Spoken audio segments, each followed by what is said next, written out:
terrific moms! Kamusta po kayo? I just want to share to you my skincare. Although hindi naman ganun talaga kaganda yung skin ko kasi I have freckles and blemishes due to my aging. Pero ito yung daily routine ko na kasi late bloomer. Pero hindi pa too late para ma-realize ninyo na we have to do skincare. So, ito yung mga products na ginagamit ko. Number 1, Clinique. Okay, nahiyang ako dito. All about clean. So, first step natin is to wash our face. Ganito lang yan.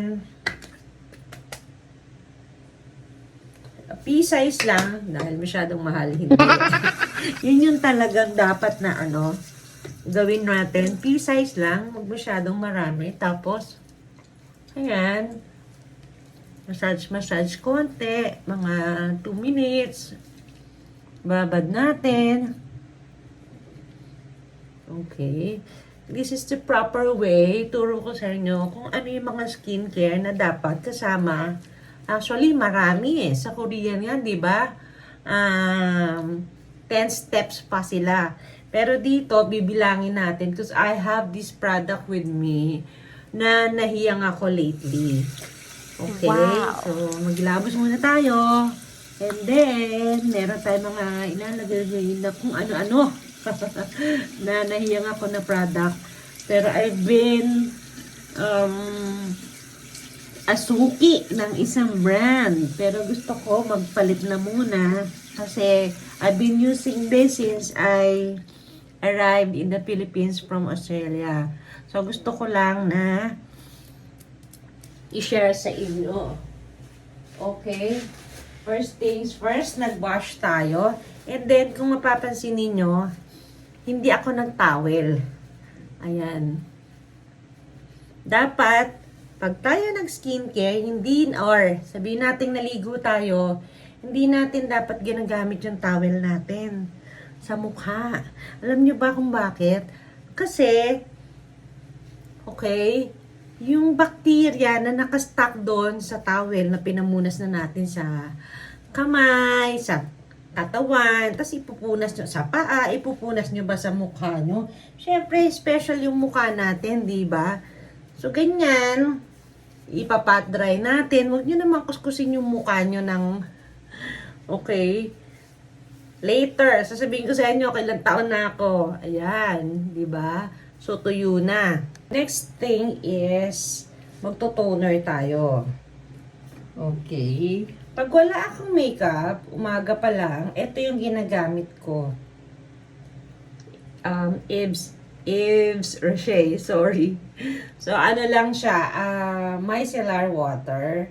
Pero, ang ganda niya, kasi nakaka-whiten siya ng mga pekas-pekas, mga blemishes, yan. Sa mukha, mga acne, scars, nalalighten niya. Pero I have this other product, which I can show you also. This one. Ito yung ginagamit ko sa Australia nung nandun ako. Yung isang klase, yung yellow. Micellar water with micellar water lang, pero ito micellar water with oil. So ginagamit ko siya pagka naka-makeup ako. Since di naman ako naka-makeup, so mag-settle down lang tayo dito sa Yves Rocher. Ayan, so yan yung step 2 natin. Okay? Hanggang leeg natin upward ang ating paghagod. Hindi po binabatak pababa ang skin natin since nagkaka-age tayo, kakaedad na tayo. Yan, lagi nating tatandaan yung gravity ang kalaban natin sa pagtanda, di ba? So, laging upward ang stroke. Upward ang stroke. Okay? The next thing is, maglalagay tayo ng serum. So, marami tayong lumalabas na serum. This is from COSRX and it is super vitamin E and hyaluronic acid serum. Okay, kabubukas ko lang sa kanya. Actually, hindi ko pa nga nalalagay yung meron siyang kasamang dropper. So, alisin natin from pagkakasil at hindi ko siya makita. Ayan. Kasi this past few days na-excite ako. So, medyo shake natin. Okay. Ayan. Meron na tayong dropper. So, this is the serum by COSRX and it is super vitamin E. Alam niyo naman kung ano yung ginagawa ng vitamin E sa skin natin. And hyaluronic acid. Okay. So, si hyaluronic acid serum, ini-stretch niya yung balat natin. Kung gumagamit na kayo nito, first thing na mararamdaman nyo, na i-stretch yung skin natin. Na-flex siya. So, nababanat siya talaga as in, mararamdaman nyo. So, wag kayo maglalagay ng napakarami. Isang konting-konti lang. Ayan, makikita nyo. Huwag nyong napakamahal ng serum, kaya hindi po dapat taliguan ng gusto kasi kahit anong dami ng lagay nyo dyan, hindi naman siya i-absorb agad ng ganon. Ibig sabihin, hindi siya ka-abrupt, tatalab sa atin. We should be patient in skincare, lalo na may edad tayo. Hindi siya ganon na mabilis umepekto, but it does have the effect after putting the serum. Mararamdaman nyo naman na parang nag-i-stiff to, nai-stretch yan. At saka ang hyaluronic acid po ay nagtatanggal ng mga scar due to pimple, ganyan, naglalighten siya.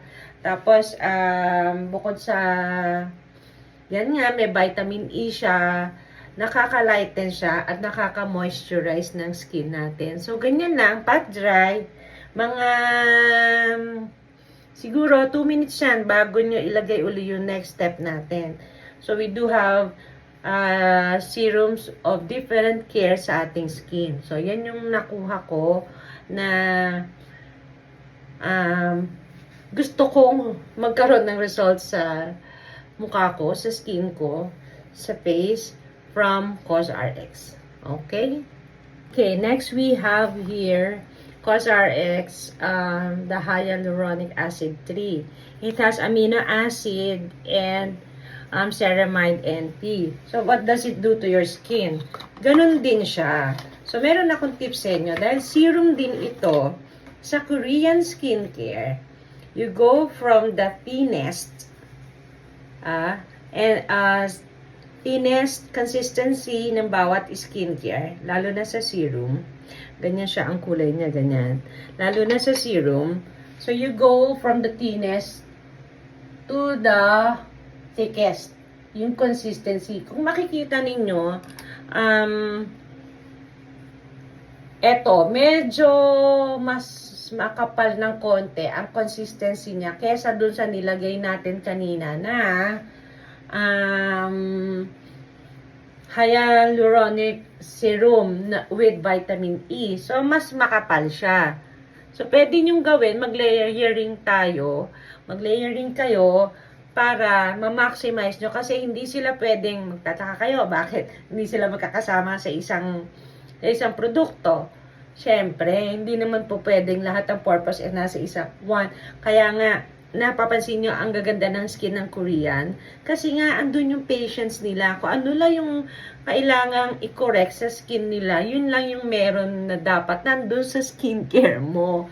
Pero since andyan, marami tayong products at binasa ko rin naman kung paano natin magagawa yung skin layering through Korean way. And this COSRX came from Korea. Made in Korea sila.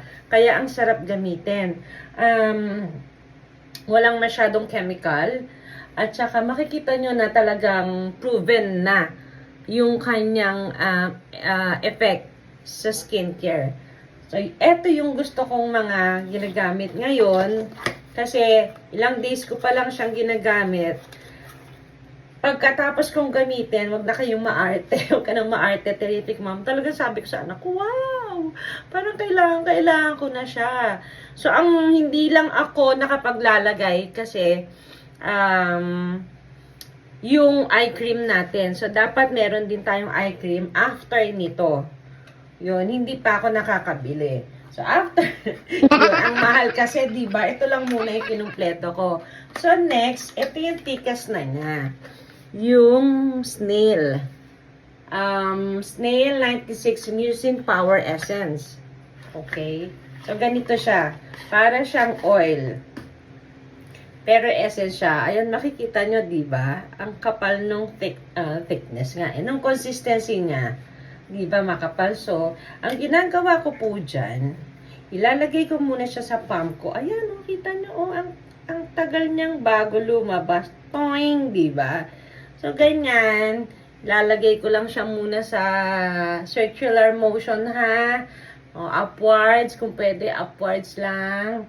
Ganyan, konti sa sides ng mata.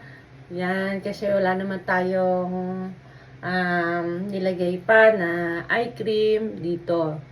Yan, sa gilid. Tap lang ganyan. Hindi po yan ikukuskus. Tapos, sa gilid ng nose. Tapos, yung matitira na, ganyan lang, diba? Pero wag nyo naman, ganun yung mukha nyo, diba? Ganyan siya. Pat lang, dry hands. Yan, ganyan lang. Hanggang sa ma-absorb na siya. Kita nyo, di ba? Na-absorb. Mararamdaman niyo yan, ma-absorb na ng inyong mukha. Alam niyo, hindi naman kailangan cause RX ang product ninyo. Ang tinuturo ko lang sa inyo is yung step-by-step pattern. Step-by-step na skincare. So, eto lang yung mga bagay na pwede nyo isingit. Kung ano yung brand ninyo, hanapin ninyo. Pero this brand makes me happy. Kahit mahal. O, diba? Diyan tayo eh. Itong si Mucin Essence ay moisturizer. After natin makailagay lahat ng syrup sa face natin, moisturizer na rin siya. Pero, meron pa rin akong isang love na moisturizer. Ang lamig-lamig kasi niya. Tapos, very recent kasi I have tried Olay, I have tried L'Oreal. Tapos, nandun ako sa Australia, meron ako Nivea na night and day cream na anti-aging. So, it suits the weather. Kaya, nung nandun ako, yun yung ginagamit ko. Nag-uwi pa ako dito ng isang set, which I had already consumed. Kasi nga, mainit naman dito. Hindi natin kailangan ng masyadong makapal na cream. So, I have here with me na napakalamig niya. Natutuwa ako sa kanya clinic. Baka naman. Ayan. So, moisture surge. Sobra pa siya sa hinihingi mong moisture. Kasi nga, galing tayo ng abroad. So, gustong-gusto kong mag-moisturize nito. Eh, hindi ko alam bakit ang lamig-lamig niya. So, pat lang tayo ng ganyan. Konti. Pea-size lang.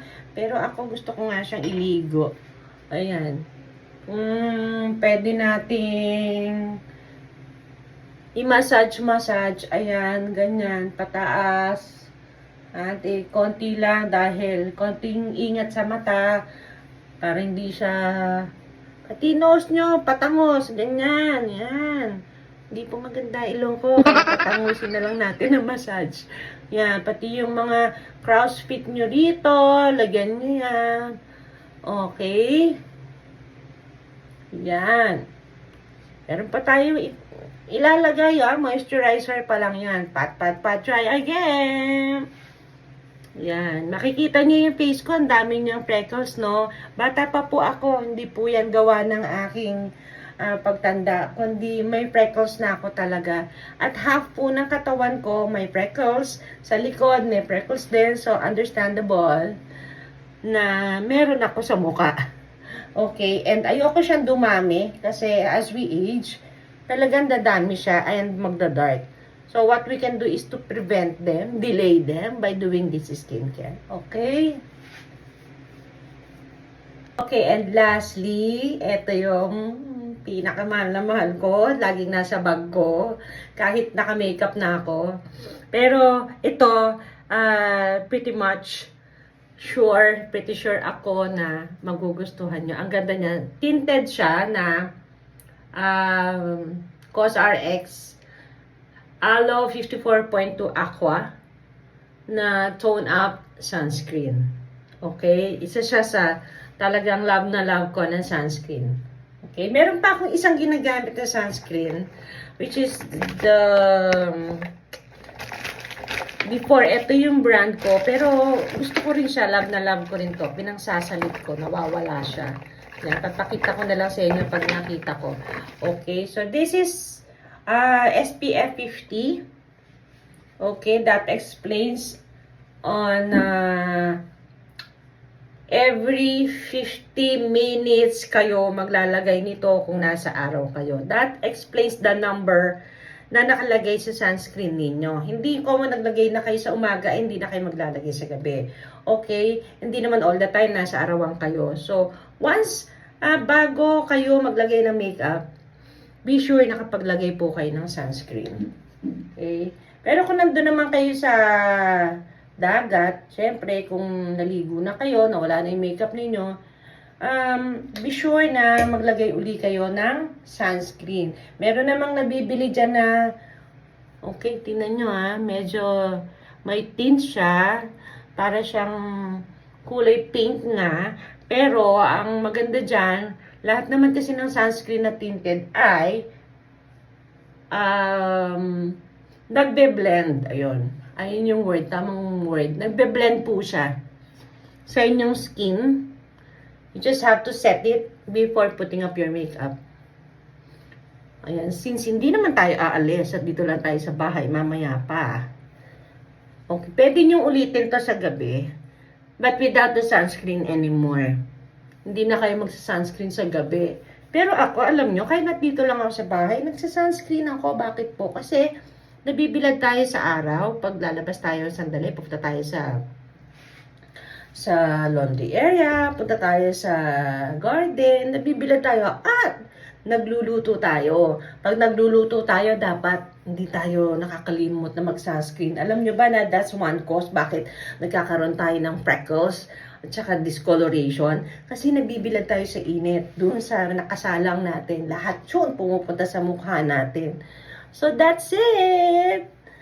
I hope you had fun watching me doing my skincare. At kahit na bagong ligo o hindi pa kayo naliligo, ganyan, yan ang gagawin nyo sa umaga at sa gabi. Para i-delay yung ating aging, i-delay yung ating pagkulubot ng ating skin. Ganyan po tayo dapat nag-skincare. I hope you enjoyed watching my vlog. And sana supportahan nyo ako lagi. And if hindi pa kayo subscriber, please subscribe to my YouTube channel. Thank you mga ka-terrific moms. Hope you have a great day.